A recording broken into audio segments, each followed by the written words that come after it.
Ada sebagian orang berpikir kalau dia sudah sholat, dia sudah taubat, dia sudah berzakat, dia sudah berzikir, maka hidupnya akan tenang, hidupnya akan senang, hidupnya akan kenyang, karena dia sudah dekat dengan Allah.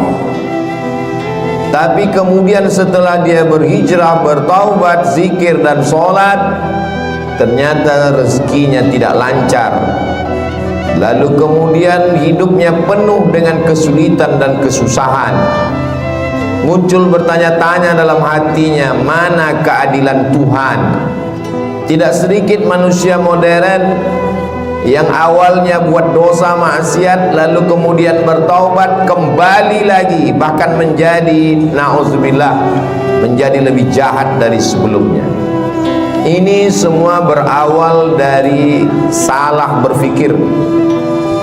Orang yang salah berpikir nanti dia akan salah bicara. Setelah itu dia akan salah berbuat, salah bertindak, salah beramal. Maka dalam Islam kita diajarkan untuk benar dalam berpikir.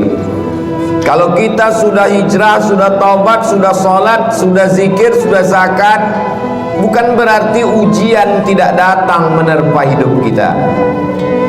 Faksusil qasasa, sebutkanlah kisah-kisah para nabi. Sebutkanlah satu di antara nabi yang tidak ada ujiannya. Cerita tentang penyakit, tidak ada penyakit yang lebih dahsyat daripada penyakit yang dialami oleh Nabi Ayyub alaihissalam. Bercerita tentang ditolak jamaah, tidak ada nabi yang paling mengerikan ditolak oleh umatnya melebihi Nabi Nuh alaihissalam. Nabi Yunus juga demikian, sampai masuk ke dalam laut mereka campakkan dari atas bahtera, tenggelam dalam 3 kegelapan, gelap malam, gelap laut, dan gelap perut ikan. Bercerita tentang kesusahan dan kesulitan, diusir dari kampung halaman, dimusuhi oleh paman kandung, mereka lempar pakai batu, berdarah pelipisnya, retak giginya. Tidak ada yang lebih hebat daripada ujian Sayyidina wa Maulana Muhammad sallallahu alaihi wasallam. Jadi kalau ada orang berpikir kalau kita sudah soleh, sudah baik, hidup ini tidak ada ujiannya, dia sudah salah berpikir. Sholatnya benar, zakatnya benar, puasanya benar, berpikirnya salah. Kesalahan berpikir itu membuat orang akan berhenti sholat.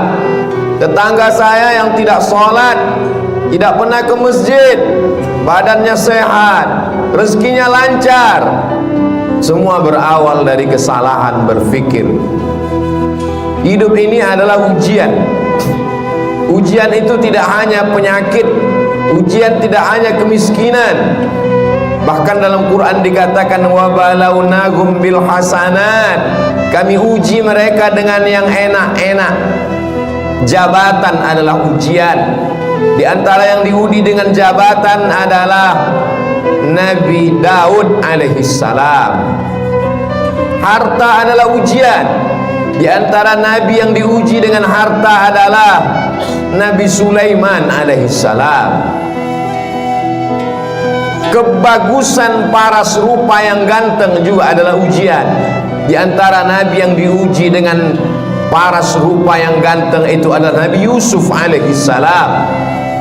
Jadi ujian itu ada kalanya datang dalam bentuk kenikmatan, tapi ada juga ujian itu dalam penyakit, kemiskinan, kesusahan, kemelaratan.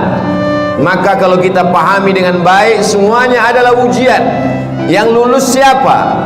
Yang lulus adalah orang kaya yang bisa menggunakan hartanya untuk menolong agama Allah. Yang lurus adalah orang yang punya kuasa, tapi sehari dipakai untuk berpuasa, sehari dipakai untuk makan. Itulah dia Nabi Daud.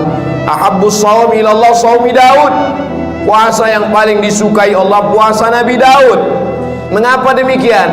Walaupun dia berkuasa, tapi harinya dia bagi. Yasumu yauman, sehari dia berpuasa. Wa yuftiru yauman, sehari dia makan, sehari dia pakai untuk mengingat Allah, sehari dia pakai untuk mengatur rakyatnya, dan mengatur rakyat itu juga dapat pahala dari Allah Subhanahu wa ta'ala. Jadi kalau kita berpahaman, berpikiran benar, insya Allah apapun yang datang kepada kita, kita anggap sebagai ujian. Datang senang, ujian. Datang susah, ujian. Datang harta, ujian. Datang miskin juga ujian. Orang yang berharta lulus ketika harta itu tidak sampai ke dalam hatinya, hanya sampai di tapak tangannya. Dia hanya menerima, setelah itu dia kasih kembali. Terima kasih. Dia bangunkan ke pesantren, dia bangunkan ke masjid, maka dia lulus ujian harta. Orang yang miskin bagaimana lulus ujiannya? Dia bersabar, tapi dia tetap berusaha, berikhtiar. Ahlus sunnah wal jamaah tidak membiarkan diri dalam kemelaratan. Innallaha la yughayyiru ma biqaumin hatta yughayyiru ma bi anfusihim.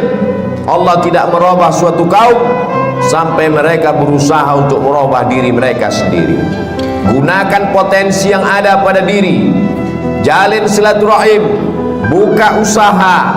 Tetap tidak datang keuntungan, berarti sudah ditakdirkan Allah untuk bersabar. Orang kaya bersyukur, balasannya la in syakartum la azidannakum. Kau bersyukur, ku tambah nikmat. Orang miskin bersabar, balasannya innama yuwaffas sabiruna ajrahum bighairi hisab. Orang yang sabar diberikan balasan bighairi hisab, tanpa ada yang bisa menghitungnya. Hanya Allah saja yang tahu hitungannya, balasannya. A'dadtu li'ibadiyas salihin, kusiapkan balasan untuk hamba-hambaku yang soleh. Mala a'yunun ra'at, belum pernah dilihat mata, wala udhunun sami'at, belum pernah didengar telinga, wala khatara ala qalbi bashar, belum pernah terlintas di hati manusia. Kalau sudah benar pemahaman kita bahwa nabi-nabi, rasul-rasul yang dekat dengan Allah pun diuji dengan penyakit, diuji dengan musibah, diuji dengan berbagai macam ujian, dan ada di antara mereka yang diuji dengan kekuasaan, dengan harta, dengan paras rupa. Ada di antara mereka yang diuji dengan kesakitan, kemelaratan, terusir dari kaumnya. Fahamlah kita bahwa kalau kita sholat, kita bisa kaya, kita juga bisa susah. Kalau kita sudah hijrah, sudah taubat, kita bisa sehat, kita pun juga bisa sakit. Sehingga kalau sudah hijrah, sudah taubat, datang penyakit silih berganti, datang ujian, bisnisnya jatuh, sholatnya tidak berhenti, dia tidak merajuk, tidak ngambek, tidak marah kepada Allah, karena dia tahu Allah menguji aku. Liyabluwani, Allah sedang menguji aku. Aashkur, apakah aku bersyukur, am akfur, atau aku menjadi kufur kepada Allah Subhanahu wa ta'ala. Semua berawal dari kesalahan berfikir. Afala tatafakkarun, kenapa kamu tidak berfikir? Afala ta'qilun, kenapa tidak menggunakan akal pikiran? Tidak ada yang sulit bagi Allah Subhanahu wa ta'ala. Allah Maha Kuasa, fa'alul lima yurid. Dia berbuat sesuai kehendaknya, bukan kehendak atasannya. Dia tidak punya atasan. Wa huwa ala kulli syai'in qadir. Dia Maha Kuasa atas segala sesuatu. Tidak ada yang menguasainya. Tidak ada yang perlu membutuhkan proses waktu bagi Allah. Innama amruhu idza arada syai'an ay yaqula lahu kun fayakun. Maka ketika Nabi Ayyub alaihissalam makin parah penyakitnya, dia tidak mengeluh kepada Allah. Dia tidak mengatakan aku ini nabi, kenapa aku bisa sakit? Dia hanya berkata, Rabbi anni massaniyad-durru wa anta arhamur rahimin.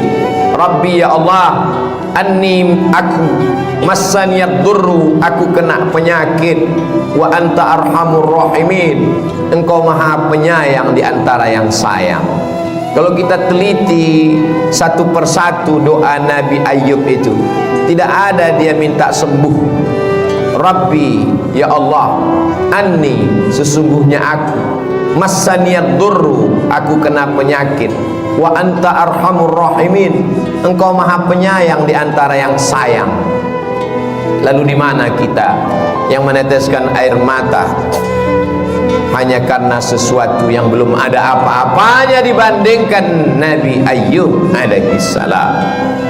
Anaknya meninggal, kebunnya kering kerontang, hujan tidak turun, binatang ternaknya mati semua, malang tak dapat ditolak, untung tak dapat diraih, penyakit datang silih berganti.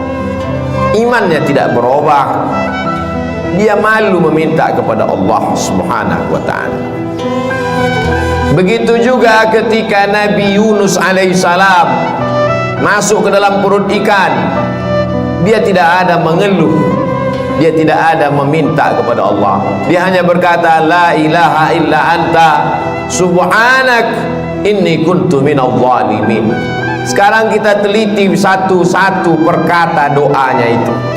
La ilaha, tiada Tuhan, illa anta, melainkan engkau, subhanak, maha suci engkau, inni, sesungguhnya aku, kuntu minadh dhalimin, aku termasuk orang yang zalim.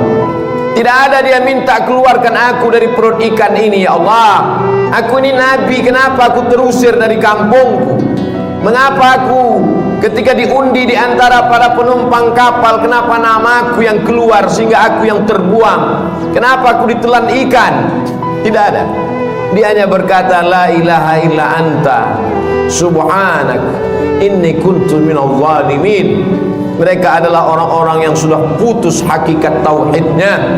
Bagi mereka diikuti umat dengan tidak diikuti sama saja, antara senang dengan lapar sama, karena yang memberikan kenyang juga dia, yang memberikan lapar juga dia.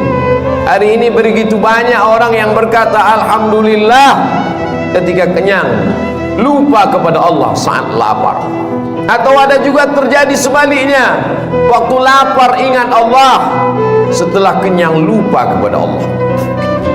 Yang kau minta saat kau susah, dia juga yang kau minta saat kau lapar. Yang kau minta saat kau senang, dia juga yang kau sembah saat kau susah. Allah, qul huwallah, dialah Allah. Tidak ada Tuhan baik, tidak ada Tuhan jahat. Seperti mereka yang mengatakan ada Tuhan yang baik, ada Tuhan yang jahat. Banyak sekali Tuhan-Tuhan yang disembah. Dalam Islam kita hanya meyakini la ilaha illallah, dialah yang maha baik. Kalau ada sesuatu yang tidak menyenangkan kita datang menimpa kita, menurut kita itu tidak baik, tapi menurut Allah itu baik. Hubungan kita dengan Allah dibangun dengan dua cara. Yang pertama husnuzan, kita sudah berusaha all out, mengerahkan segenap potensi diri, terjadi tidak sesuai dengan yang diinginkan, kita hanya mampu berhusnuzan kepada Allah. Berarti Allah punya rencana yang lebih baik, yang lebih indah daripada rencana kita. Puncak daripada hubungan pada Allah adalah ridha. Makanya sebelum matahari terbit, di awal hari kita sudah mengatakan raditu billahi rabba, aku ridha kepada engkau ya Allah. Apapun yang kau berikan kepadaku, aku ridha. Kau berikan sehat, aku ridha. Kau berikan sakit, aku pun ridha. Tapi tetap berusaha berobat. Kau berikan aku kaya, aku ridha. Kau berikan susah, aku tetap juga ridha. Namun tetap berusaha, berikhtiar, membuka segala usaha.